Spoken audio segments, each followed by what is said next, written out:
And so I think the question was, do I believe in destiny or my ability to influence experiences? So when I was growing up, I was always taught that I can do anything that I want, just as long as I put in the hard work. So for very little to now, I always believed that the experiences that I've had, good or bad, have always been a result or a consequence from my actions. But now that I'm older, I'm starting to believe in a little bit of destiny, especially in the dating arena. I recognize that there are things in life that you can't control, like the other person. They are who they are. You accept them or you don't. There's no way to influence or help or encourage them to go another way. And if you are trying to do that, then that's probably not the person for you. So I would say I believe 90% of the things that happen to me are a result of my decisions, and about 10% I think is destiny.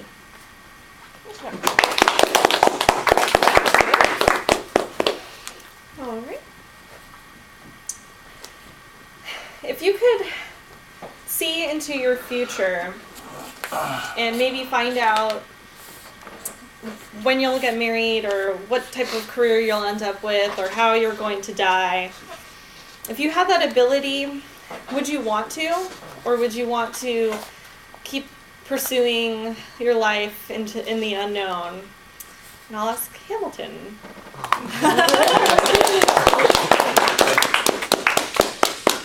Thank you.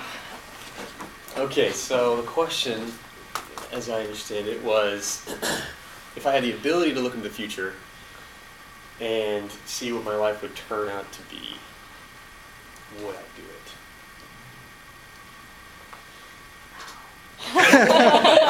No, I don't think that I would. I don't think I would. I'd be very tempted. But there would be a little bit of a fear of disappointment at what I saw, and that maybe when I came back, I could change that. It would help me to impact that and change that for the better, to be closer to what I would like my future to look like. That being said, why should I need to see that in the future? Why is it that right now I can't have that same motivation?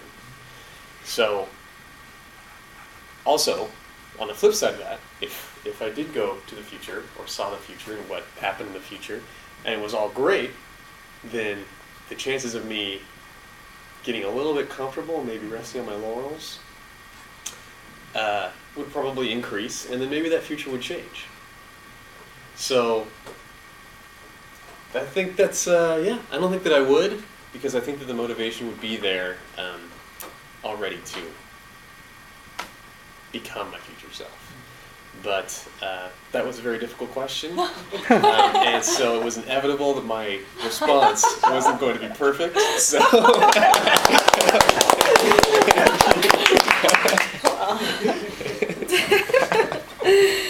I think that counts. Okay. Now, Destiny, as you may or may not know, which I did not know, is a popular video game. Anyone know that? Okay. Martin. Does anyone exactly? Does anyone play video games here by any chance? Okay.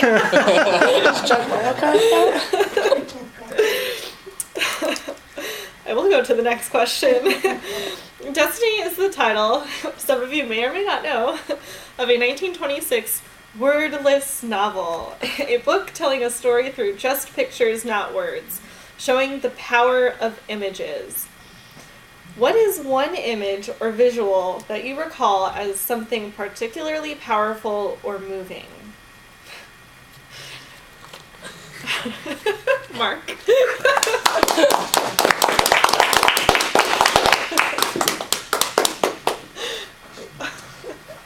particular image that comes to mind that's powerful or moving.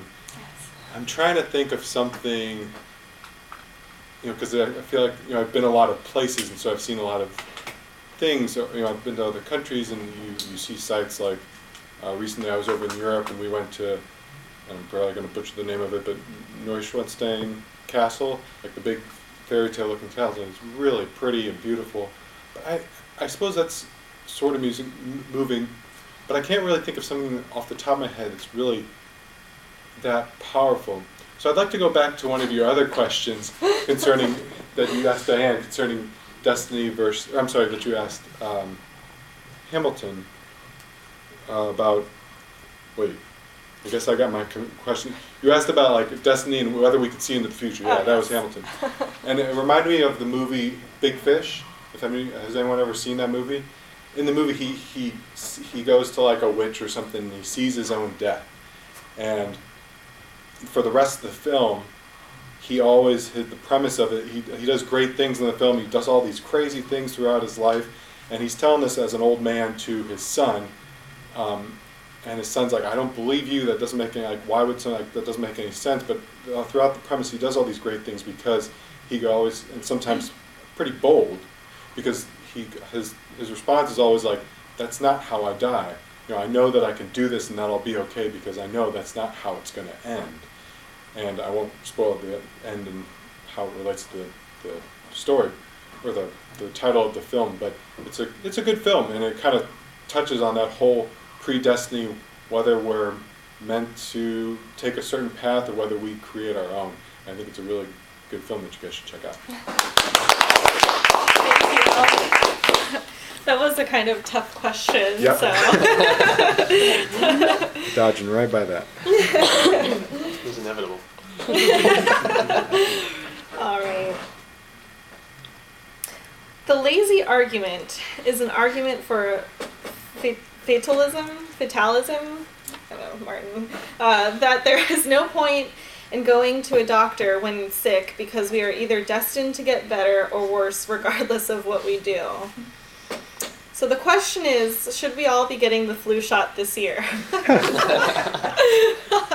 Mohammed. Repeat that question. Yeah. There's an argument that there is no point in going to a doctor when sick because we are either destined to get better or worse, regardless of what we do. So should we get the flu shot?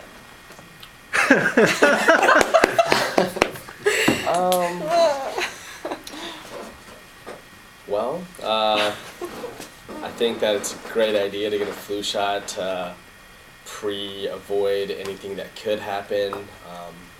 As far as getting sick or any illness, goes back to how you take care of your body and how you take care of your immune system. If you take your vitamins and eat your fruits and vegetables, then you'll have a good immune system, so you won't have to get a flu shot because your body's already prepared. But getting a flu shot would probably be a good idea because there's a lot of germs that circulate this time of year. So a lot of people get sick, they come to work, touch things that mutually everybody touches, like faxing or printing or something like that. So I think that it would be a good idea to get a flu shot. It can only benefit you. All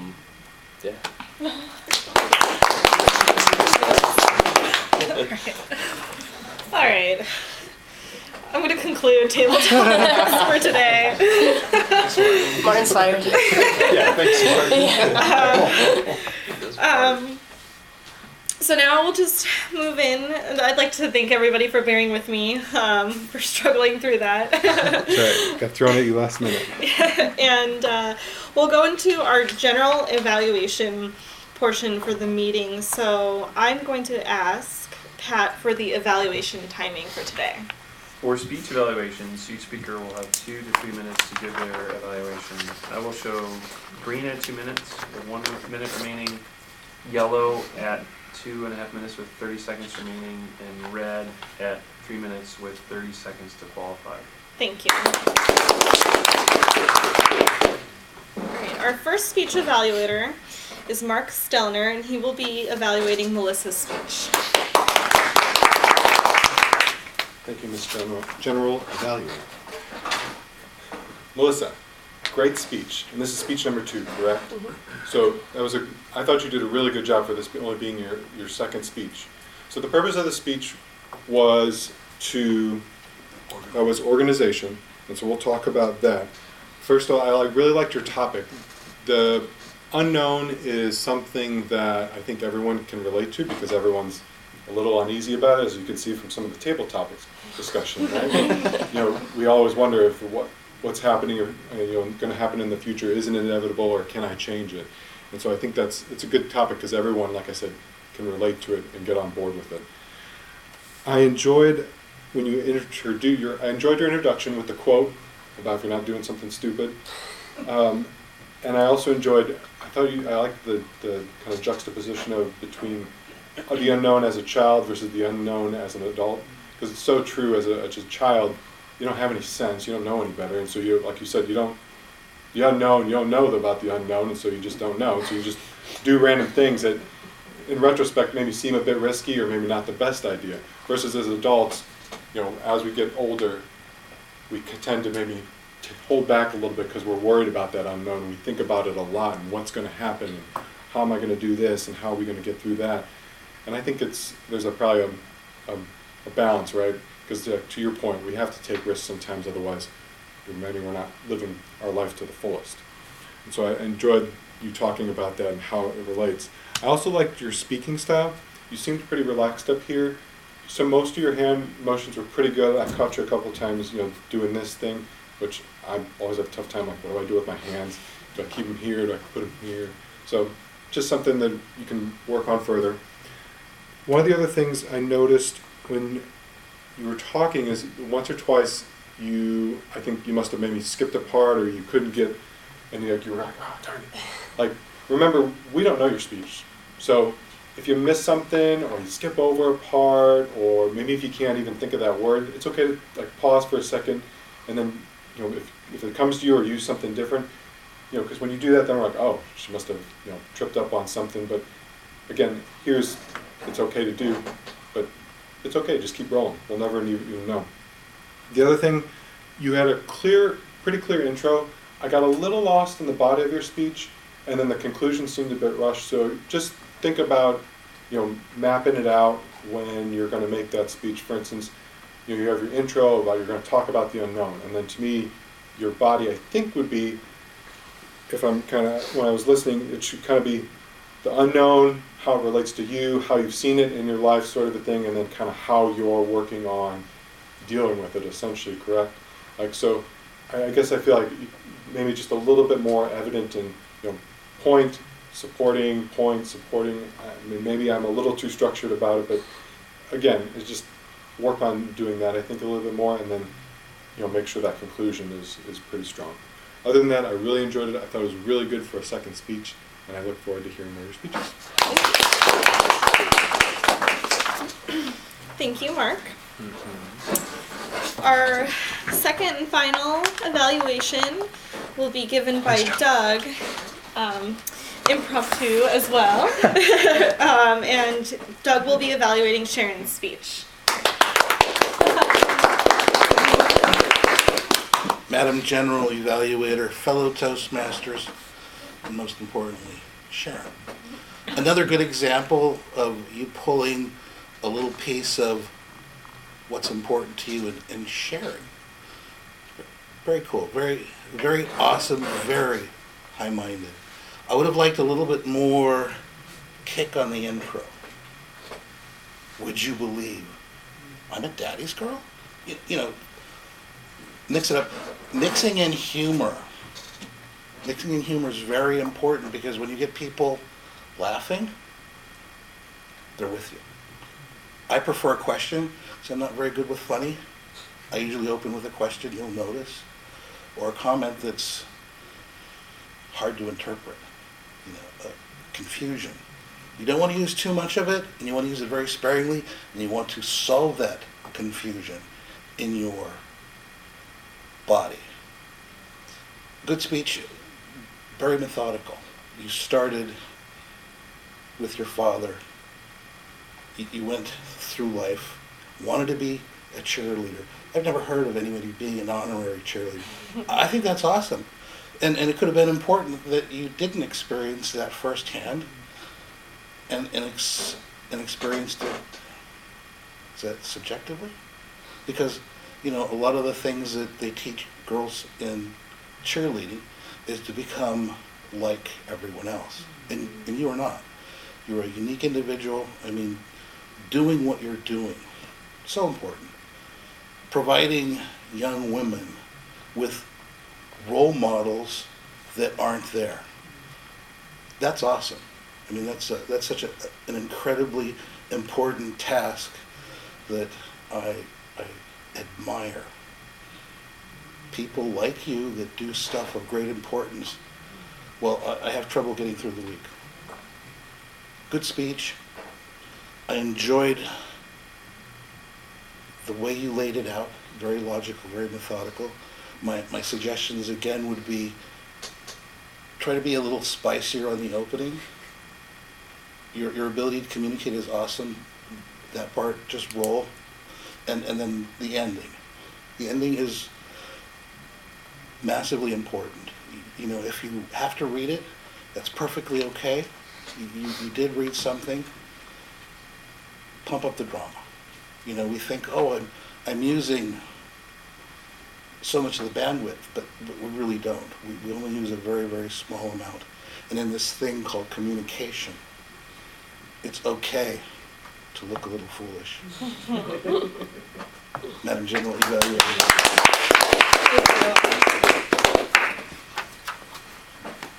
All right, thank you, Doug. Now for our functionaries, I'd like to get the counter report for the meeting. Diane, please. Madam General Evaluator, during today's meeting, Melissa used a couple times. Sharon used a couple times.